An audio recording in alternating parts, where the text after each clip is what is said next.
Hello, and thank you for joining us today. I'm Jay Gerlach, Senior Director of Product Marketing at Purigen Biosystems, and I'm the host and moderator of today's webinar. On behalf of Cambridge Innovation Institute's Global Web Symposia series, I'd like to welcome you to our webinar, Maximizing DNA Yields from Peripheral Blood Mononuclear Cells for Archiving and NGS Analysis. I'd now like to introduce our presenter, the founder and Chief Scientific Officer of Purigen Biosystems, Clint Rose. Thank you, Jay, and thank you for everyone that's joined us today. Looking forward to talking to you about how we can maximize your DNA yields from not just PBMCs, but other cell types for your different downstream applications. So let's start by talking about how Purigen's technology is different from traditional sample prep. In your traditional purification techniques, you're utilizing solubility approaches. You're basically changing chemistry and utilizing that chemistry to bind your nucleic acid onto a surface, whether that's a bead or a column, then washing over that surface, and then switching the chemistry again so that you can elute your DNA or RNA back off of the surface. Now, that generally works, except because it's surface-based, you run into a couple of problems. One is that you can get loss or damage, so you're actually not recovering all of your available nucleic acid. You can get contamination, depending on how efficient that wash process was. And you actually can risk creating bias as well, and I'll talk to you a little bit about that in some of the data. Purigen utilizes a completely different separation principle. We're actually utilizing the inherent charge of the nucleic acid. And as I'll talk to you about over the next couple of slides, the benefit of that is that nucleic acid is incredibly highly charged, which means it will move very fast in an electric field. And uniquely, nucleic acid, whether it's really long DNA molecules, really short microRNAs, all has about the same speed when we put it in an electric field. We take advantage of that to do a solution-based extraction, and that gives us the benefit of having very high yields, really recovering a majority of the material that goes into the extraction, really high integrity, high impurity. As I'll show you, this is actually a separation technique as well.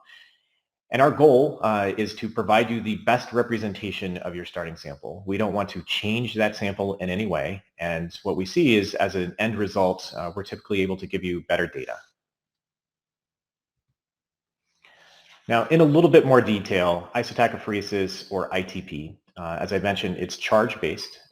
We're taking advantage of that high charge for the nucleic acid, and it's really based on a couple of unique buffers that we provide utilizing their chemistry. So what I show you in blue is what we call our leading ions. These are just fast ions that we've selected to be much faster than the nucleic acid.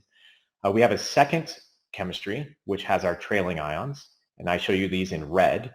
And those ions are selected so that they're just slower than nucleic acid, but faster than all the impurities within your starting sample. Now, with that, we actually utilize our microfluidic chips that are provided with our kits in order to line up our buffers in series. So in the back, we have our trailing ions. We call that our cathodic buffer. Next, we have the nucleic acid sitting in our lysate. And I'll point out, we developed all of our own lysate buffers that enable us to provide access to the DNA or RNA within the sample, but be immediately compatible with the ITP technique. So that lysate's going next. And then we have our separation buffer that contains all those fast ions. And then last, we have our extraction buffer. And our extraction buffer also has those blue leading ions in it, but at a low ionic strength. So it's immediately compatible with all of your downstream assays. Now, once everything is lined up in series, we turn on the electric field, and at that point, it's simply a race. Everything will move at its inherent speed within the channel. All those blue ions will always go to the front. The nucleic acids that's just slower than them will always pack right behind the blue ions. But because it's faster than those red ions, we'll always speed ahead of them. And so what you end up with is a very, very tight band of your nucleic acid that's riding on the interface between those fast blue and slow red ions. Now, the benefit we get is because the nucleic acid is so highly charged, which means it's moving very fast, it's faster than almost every impurity within the system. And so you're getting purification at the same time because those impurities can't keep up and they're dropping back behind. And so they will end up far away from your nucleic acid whenever we finish the process. Now, As this race continues, once we reach the extraction well, the system actually detects the arrival of nucleic acid, shuts off that particular lane, and then you can come back in with your pipette and pull out your purified nucleic acid. I'm going to show you a video of that in action. This is the Ionic Purification System, the instrument that we provide. It's about the width of your standard laptop. We're going to take a zoom in view so you can see this process in action. Now, all of our standard chips will process 8 samples in parallel. I'm showing you here dyed genomic DNA. I will point out we generally do not include dye. This is just for demonstration purposes. But as we turn on that electric field, you can see that nucleic acid all compacting onto that tight interface between the fast leading ions and the slow trailing ions. Now, if we take the cartoon I described to you on the previous and we overlay it here on the movie, you can see that in action. All those fast blue ions in the front, the slower red ions in the back, and the nucleic acid just riding on the interface between them. It's also nice to see here the impurities that are falling back behind all of the nucleic acid and those red ions. So you're getting that purification technique at the same time. This process continues. We move all the way to the left-hand side of the chip. And as I said, once it arrives in the extraction well, the system detects its arrival. You can come in with your pipette that out, and now you have your purified nucleic acid. So our system, as I mentioned, is based around this benchtop unit. It is completely automated, very nice touchscreen, so it's very easy to use. Every application that we provide has an application-specific chip, as well as a set of buffers that go along with that chip. And as I'll show you in the data coming up, it provides us simple workflows, limits our bias, and provides both high yield and high purity. In terms of workflow, once you're at the instrument, it's very easy to use. A multi-channel pipette to load the appropriate running buffers within the chip. It takes just a couple minutes. The instrument will then prime the chip. That's just putting all those buffers into series as we described. Come back, load the sample. Once you've loaded the sample, press a button. It takes about 50 to 60 minutes from that point to complete the purification process. And once it's done, you come back and simply pipette out the nucleic acid. We estimate it's less than 5 minutes of hands-on time for your 8 samples. To give you an idea of what our kits look like, each of the kits comes with preps for 48 samples. All of our lysates going in will be about 200 microliters. The chip is specially designed to take in that 200 microliter volume. And the extraction volume will consistently be about 50 microliters. And as I said, the runtime for each chip will be about 1 hour. Now, we have a broad range of products, but really our foundation is built around FFPE. We know this is an incredibly important sample type, and we know it's really difficult to work with. So we have several kits that we've developed, an FFPE DNA, an FFPE RNA, and an FFPE Complete Kit that enable you to really easily work with these sample types. Each of those has significant benefits. I'll show you a little bit of data coming up about each of those, but consistently better yields and lack of bias. Now, one of the things I want to talk to you today about is the cells kit, and this actually grew out from input from our customers that this was a complementary sample type that they wanted to run along with their FFPE. And so we'll show you the kit that we've developed to enable you to process white blood cells and sometimes more specifically your PBMCs. So let's first talk about FFPE, and this will extend as we talk about the cells as well. When we think about FFPE, we know it's an incredibly important sample type that is often really just difficult to use. And so first and foremost, we wanted to make sure we developed a really simple, robust, automated workflow. The benefits for users like yourselves is that minimizes the potential for error, obviously reduces cost, a lot of that from the hands-on time. But perhaps more importantly, we want to make sure that we maximize yield. Because you have a precious sample, we want to make sure we get the maximum amount of DNA or RNA out of that sample to ensure that you are exceeding any minimum yield requirements to run the litany of assays you may have on the downstream. Other benefit is we also want to make sure that we improve or maintain the quality of the extracted nucleic acids. And this generally just means we don't want to change the sample in any way. We don't want to create any sort of bias and help maintain a consistent sequencing coverage when you go into your assays. Let's talk workflow first. So this is somewhat unique to FFPE, but what you can see along the top is a standard column workflow. As many of you know, having worked with these, there's just many steps that require a lot of hands-on time to get through the processing of your particular FFPE sample. We worked very hard to simplify this as much as possible. It's as simple as dropping in your section, whether it's a scroll or whether you've scraped it off of a slide. It simply goes in, add our lysis buffer. We then incubate using a thermomixer, and that incubation provides, it removes the paraffin for you. At the same time, it removes the crosslinks, and it helps make sure that we can access either the DNA or RNA within that sample. Once we've finished that incubation process, it then goes onto the instrument, as I described to you before, so that we can purify out the nucleic acid, and then you have your ready-to-use sample. For our complete kit, this is a unique kit that enables us to get both DNA and RNA from the same starting section. We've done an extensive study to look at the performance improvement from the automation perspective. And what we found using working with an outside company is that the total hands-on time for our complete kit, again, single section going in, DNA and RNA coming out, was that it took about an hour and a half of total hands-on time versus manual bead-based or manual column-based, which can take up to 6 or 7 hours. And so again, really focused on simplifying these workflows, making them as easy as possible. Just some examples of some of the data from our FFPE kits. This is our FFPE to pure DNA. What you can see on the left-hand side is 32 different blocks that we've studied. As many of you know, if you've worked with FFPE, every FFPE block is unique. You have really no idea what to expect when you do the extraction in terms of how much DNA or RNA you may get out. And so we want to make sure we cover different tissue types as well as many different blocks of different ages. And what we find is very consistently our kit is able to provide about 3.5 times more DNA across all these different sections than you can from a standard column kit. The other benefit that we get is when you get to your sequencing data, we often find that we get better coverage, better consistency in our coverage. So what you're seeing on the right-hand side is relative coverage. Here we're looking at how many targets we hit versus a Querel reference, so sort of the unique, pristine example, and what that coverage looks like versus GC fraction. And what you want to see here is a nice flat line. That's what you see for the Purigen case. And in the column kit, what we often see is that the coverage can be less depending on the GC fraction. So here you're getting a little bit of bias as you have lower GC fraction material.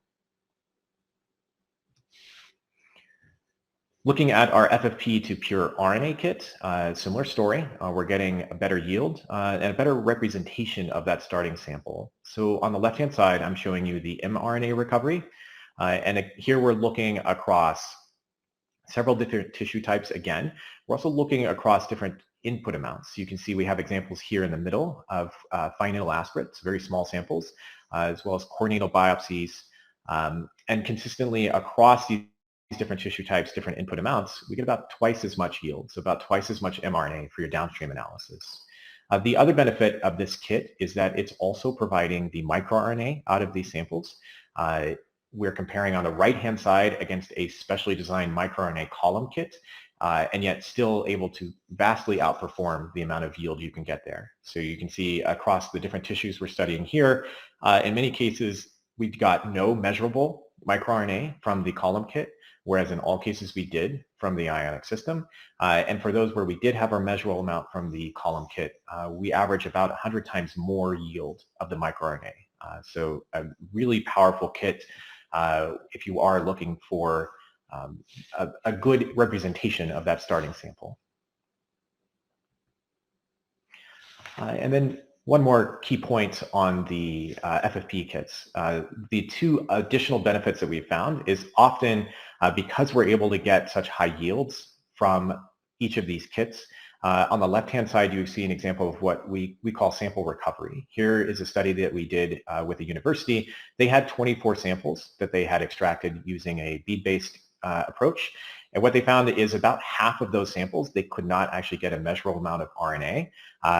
We ran the paired samples from that and found that we had measurable amounts, in some cases hundreds of nanograms and over micrograms worth of RNA that we were able to recover for them. So really powerful to ensure that if you have these really complicated but important samples, we're able to get you RNA from all of them. On the right-hand side is another study that we've done where we looked at taking for our FFPE DNA kit from exactly the same starting block. In this case, we knew there were 26 known variants within this particular sample. We did the extractions of, again, paired samples, so paired sections going into each of the extraction approaches. On the left-hand side, you can see for the Ionic kit, we're getting very consistent coverage. No skew whatsoever, meaning we're not losing any information from these particular samples. And what we found is in all cases, we were able to detect all 26 variants from this particular tissue. When we use the column-based kit, that bias that I showed you previously is actually impacting your ability to call these particular variants.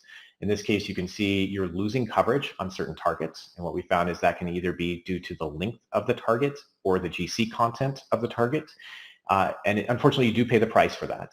In some cases, you can lose up to 10% of the variant calls because of that poor coverage. So again, very powerful, especially if you're working with FFPE. So now I'd like to transition over and talk about our new kit. This is our Ionic Cells to Pure DNA kit. And I'm going to focus on PBMCs, more broadly white blood cells, as well as cultured cells and the performance that we've demonstrated with this new kit. So in terms of the specifications, what we wanted to ensure was that we could work with the cells that may be isolated from blood, so as I said, white blood cells and PBMCs, as well as different types of cultured cells, whether they're adherent or suspended, as well as flow-sorted cells. And here we've actually optimized for high input. Based on the customer feedback that we had received, we found that customers generally had somewhere between 100,000 to a few million cells. They didn't want to have to count their cells. They just wanted to have confidence that when they put these cells in, that they would get a high DNA yield back. And so that we've established that range between 50K and 5 million for this particular kit. We've identified several key use cases, again, coming from our customers. PBMCs being used as the normal control for FFP tissue, archiving of the DNA for biobanks, as well as analysis downstream of facts in your flow-sorted case. So the protocol is quite straightforward. I'll give you a little bit more detail for each of the cell types in terms of exactly how we prepared the cells. But generally, we're going to isolate and quantify the cells. For our particular study, we are counting the cells just to ensure that we're giving an accurate measure. The next step is to lyse the cells. As I said, we provide in our kits all the buffers that you need. So we're providing our own lysis buffers for that. We are incubating on a thermomixer. And the benefit of that is it enables us to control time, temperature, and actually the RPMs as well to ensure that the nucleic acid that comes through in that lysate is exactly what we're looking for.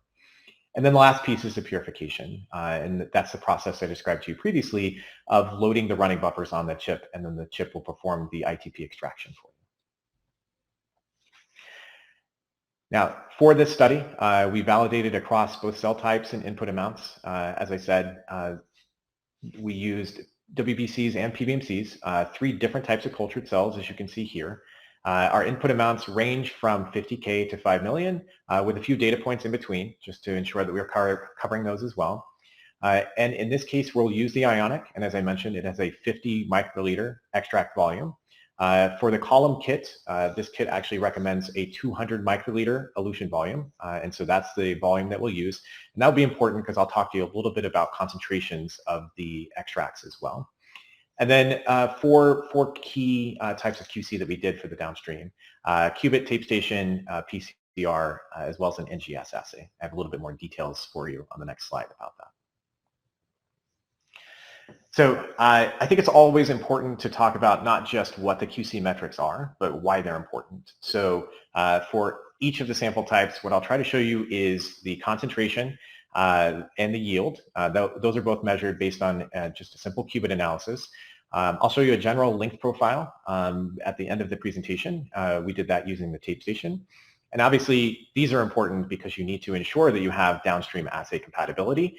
And also you want to make sure you're maximizing your quantity if you're doing things like archiving or you have a limited sample amount. The second important metric will be amplifiability, and this is just measured using the MRAP qPCR assay. And this is also important because what you want to know is that that DNA that you're getting is what we term usable, just that you can actually amplify it, you can use it for your downstream assays. This also helps confirm that we are compatible with an amplicon-based NGS methods. And then the last piece, we'll show you a little bit of sequencing data. Here we want to look at sequencing coverage. And again, when we think about sequencing coverage, we're always comparing against a pristine Coriell reference. So that's the best case version of sequencing.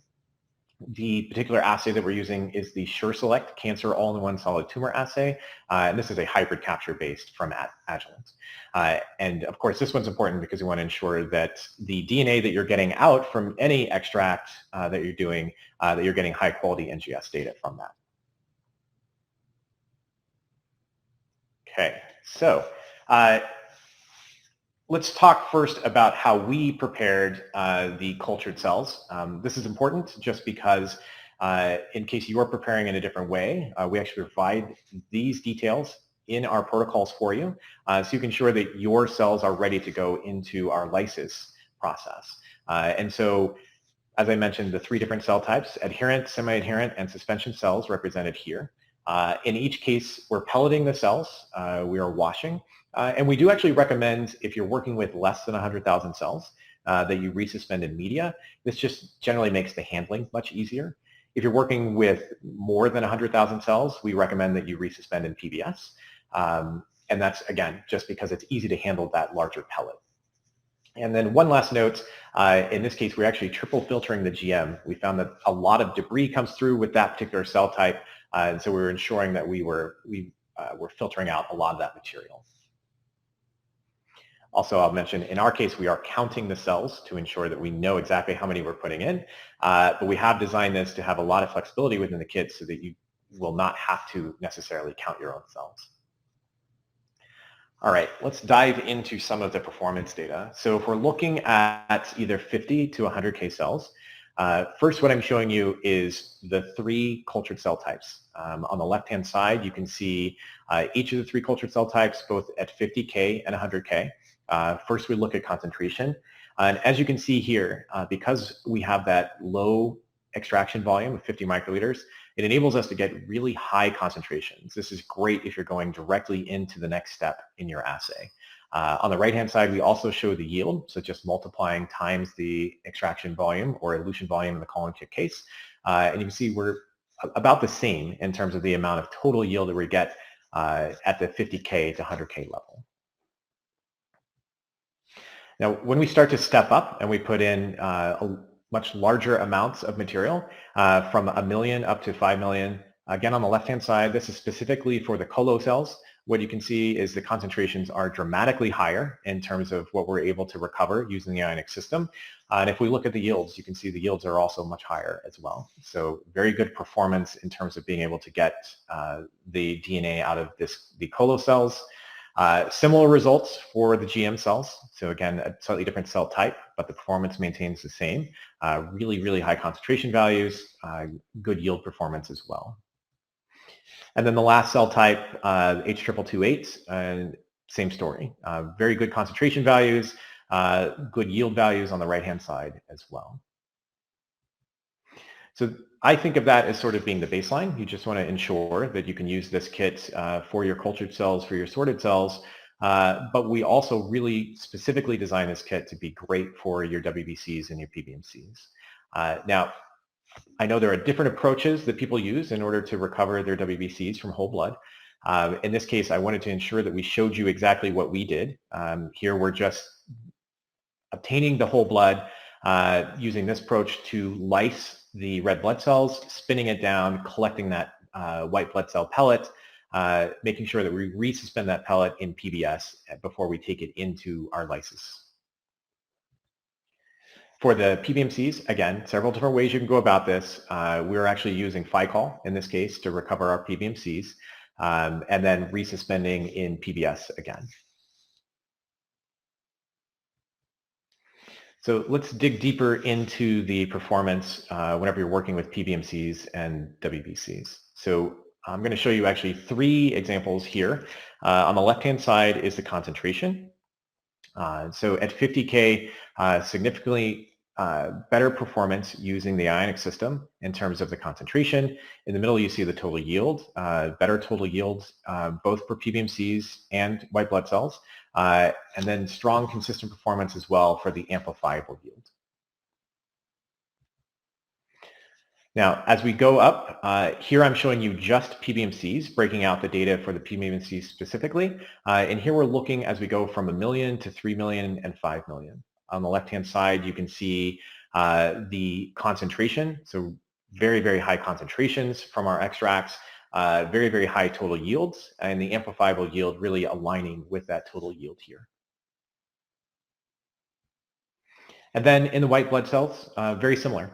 Whether you're working with 1 million to 5 million, very strong concentrations versus the column kit, very, very high total yields. Again, all the way from 1 million to 5 million, with amplifiable yields that really align well with that total yield. The other metric that we know is important is just ensuring that you're getting consistent lengths. In our particular case, we've actually designed the lysis to shear to a consistent length to ensure that all that material will pass through our chip. And what you can see is whether you have 1, 3, or 5 million cells, in each case, you're getting an average length that's right around 20 kb for the PBMCs, and the exact same thing for the WBCs. And then the last important piece is that all these higher yields, all this really great performance in terms of being able to recover all of that DNA from these very important cells is not impacting the data quality. Obviously, cells are a straightforward sample to work with. We would expect great performance from either the columns or the Ionic system as we go into sequencing, and that's exactly what we see here. Really consistent performance of both as we compare against that Coriell control. Great. So just to summarize what we've talked about, the Ionic system is fantastic for purifying DNA or RNA from FFPE scrolls. Consistently higher yield when you're working with FFPE, 3.5 times more for DNA, about twice as much for RNA, and 100 to 200 times more for microRNA. And the new kit that I just talked to you about is our Cells to Pure DNA kit, and that supports a variety of applications. As I showed you, we get about 2 to 4 times more yield when we're working with those PBMCs or the white blood cells. About 1.4x to 1.5x better performance when we're working with cultured or sorted cells. And this new product is available for purchase starting April 19th.